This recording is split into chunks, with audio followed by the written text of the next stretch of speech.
Donc comme ça tu as commencé à voler. Depuis quand tu voles? Papa, ce n'est pas moi qui ai pris cet argent. C'est quelqu'un qui a mis cet argent dans mon sac, pour pouvoir me piéger. Toi-même, tu me connais très bien, je ne prends pas ce qui ne m'appartient pas. Tu ne prends pas ce qui ne t'appartient pas, alors qu'est-ce que cet argent faisait dans ton sac? Je veux que tu m'expliques, il s'est envolé pour se retrouver dans ton sac. Je ne sais pas comment, il s'est retrouvé là-bas, c'est quelqu'un qui a mis cet argent là-bas. Qui dans cette maison peut mettre cet argent dans ton sac? Comme c'est ton frère qui te demande de voler, alors tu iras le rejoindre où il se trouve. Ramasse toutes tes affaires, et tu quittes cette maison. Papa s'il te plaît, ce n'est pas moi qui ai pris cet argent, Martin ne m'a jamais demandé de voler de l'argent. Où tu veux que j'aille? Tu es mon père, si tu me chasses de cette maison, comment je vais faire? Je te demande pardon papa, ne fais pas cela. Tu ne peux plus rester dans cette maison, je ne peux pas garder une voleuse dans ma maison. Je ne sais pas où tu vas aller, mais il faut quitter ma maison. Tu peux aller vivre chez ta mère. Papa, nous tes propres enfants, tu nous chasses de ta maison, pendant que tu héberges d'autres personnes. Papa, qu'est-ce qui se passe? Je ne t'ai pas connu comme ça. Papa, ne laisse personne détruire ta famille, Tanti est en train de tout faire pour détruire notre famille. C'est elle qui a mis cet argent dans mon sac, pour me piéger, parce que je l'ai vu 2 fois s'embrasser avec Jean-Baptiste, il n'est pas son cousin. Réveille-toi papa, cette femme te manipule. Qu'est-ce que tu racontes? Je suis un grand homme, personne ne peut me manipuler. Ce que tu dis est très grave, tu peux le répéter devant elle. Si je le dis devant elle, elle va me frapper.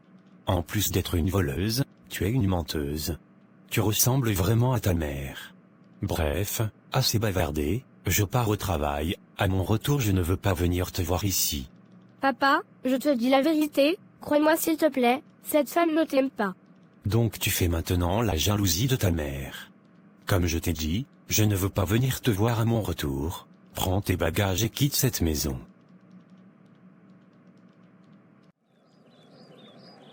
Bonjour tonton. Bonjour, toi tu es qui, et qu'est-ce que tu fais chez moi? Je m'appelle Martine, je suis la fille de Léonie. Ah bon, et qu'est-ce que tu fais chez moi? Où est passée ta mère? Elle est partie acheter quelque chose au marché, elle m'a demandé de l'attendre ici. D'accord, ces bagages sont à qui? Ce sont mes bagages tonton. Tu pars à un voyage? Non, c'est mon père qui m'a chassé de la maison. Pourquoi ton père t'a chassé de la maison? Qu'est-ce que tu as fait à ton père? Je n'ai rien fait, ils m'ont accusé de vol, c'était le plan de ma belle-mère pour me chasser de la maison, sinon je ne suis pas une voleuse. D'accord, je vois, et tu comptes rester où? J'espère que tu ne comptes pas rester dans ma maison. Je ne sais pas tonton, ma mère m'a dit de l'attendre. D'accord, il faut l'attendre, si elle vient je ne veux pas te voir dans ma maison. Voilà, elle est là. D'où est-ce que tu viens? Désolé chérie, j'étais allée faire des courses au marché. C'est qui cette jeune fille, et qu'est-ce qu'elle fait chez moi? C'est ma fille, elle m'a appelé ce matin pour me dire que son père lui a demandé aussi de quitter sa maison. Comme elle a nulle part où aller, je lui ai demandé de venir ici. Comme ça quand tu rentres du boulot, j'allais tout expliquer, désolé de ne t'avoir pas informé plus tôt. Qu'est-ce que je t'ai dit par rapport à tes enfants? Tu m'as dit que tu ne veux pas que mes enfants viennent chez toi. Alors, qu'est-ce qu'elle fait chez moi?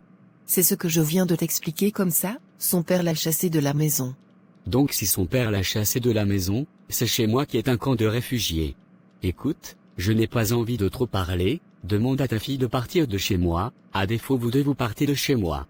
S'il te plaît, elle va partir mais pour l'amour de Dieu, je t'en supplie. Donne-nous un peu de temps, je vais chercher un coin pour qu'elle parte rester. Jusqu'à quand? Juste un mois s'il te plaît, en attendant de trouver un endroit où elle va rester.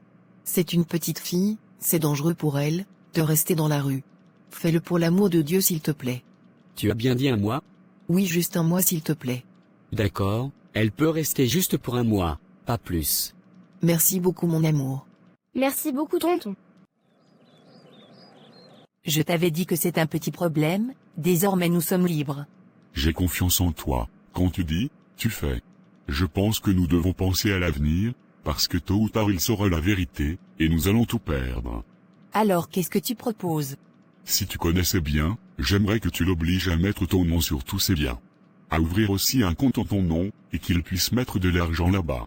Comme ça après mon diplôme, nous pourrons prendre cet argent pour aller vivre aux États-Unis. Là-bas, nous serons plus en sécurité, et nous allons vivre le vrai bonheur. Qu'est-ce que tu en penses? Je pense que c'est une bonne idée, bizarrement je n'avais jamais pensé à cela auparavant. Merci de me donner des idées, je vais faire comme tu l'as dit. J'espère que tu continues toujours à prendre les médicaments pour ne pas tomber enceinte. Oui, j'en prends tous les jours, je lui ai fait croire que j'ai des problèmes pour enfanter. Chaque fois il me donne de l'argent, pour faire des examens et des traitements, mais je ne fais pas. Voilà, c'est ce que tu dois faire. Parce que si tu fais un enfant avec lui, ça serait compliqué pour nous deux. Je ne pourrai pas t'épouser, tu vas devoir rester avec lui. Non, ne t'inquiète pas, c'est avec toi je veux faire mes enfants. Je ne peux jamais faire des enfants avec un père irresponsable comme lui, un homme qui est incapable de s'occuper de ses propres enfants, et qui abandonne ses enfants.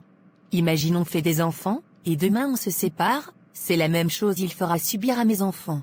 Justement, tu as tout compris. Il m'avait dit qu'il a un chantier actuellement en construction, j'espère que tu as les documents de cette maison. Non pas encore, mais je vais les prendre. C'est bien alors. Tu sais quoi? Non, dis-moi. J'ai envie de toi. Ne me refuse pas, parce qu'il n'y a plus personne à la maison, c'est seulement toi et moi.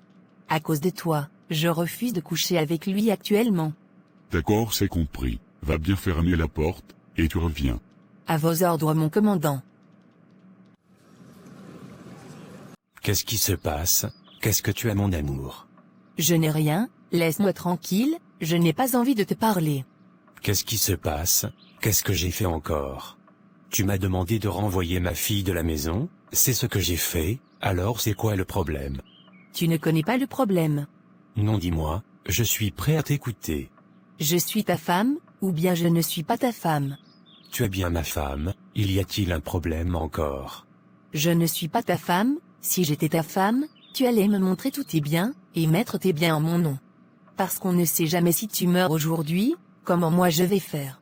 Je veux de la sécurité dans ce mariage. Tu sais bien tout ce que je fais c'est pour notre bien, quand nous aurons des enfants, ces biens vont revenir à ces enfants. Donc si je ne te fais pas d'enfants, je n'aurai rien, est-ce que c'est de ma faute si je ne fais pas d'enfants? Tu ne vois pas des hommes qui offrent des voitures, et des maisons à leur épouse. Qu'est-ce que ces autres hommes ont plus que toi? Donc, tu veux que je mette tous mes biens en ton nom? Oui, tu ne trouves pas cela normal? C'est moi ta femme, et la future mère de tes enfants, cela doit me revenir de plein droit en cas de décès. Donc tu souhaites que je meure? Non, je n'ai jamais dit cela, je veux juste être en sécurité, c'est tout ce que je te demande. Si tu le fais, tu auras tout ce que tu veux de moi. Tu ne vas plus me refuser au lit. Non, je ne vais plus te refuser au lit, je te refuse au lit, parce que je ne me sens pas en sécurité, je me dis que si je ne fais pas d'enfants, ce sont tes autres enfants qui vont prendre tous tes biens, et moi je n'aurai rien. Je me sens beaucoup triste aussi, parce que je n'arrive pas à enfanter. J'ai besoin que tu me rassures, et que tu fasses tout ce que je te demande. Pour l'enfant, je t'ai déjà dit, c'est une question de temps. Quand le temps de Dieu viendra, tu feras des enfants, pense à l'histoire de Sarah dans la Bible. Ne t'inquiète pas, je serai toujours là pour toi, je ferai tout ce que tu veux, je mettrai tous mes biens en ton nom. Tu es mon plus grand trésor, viens dans mes bras.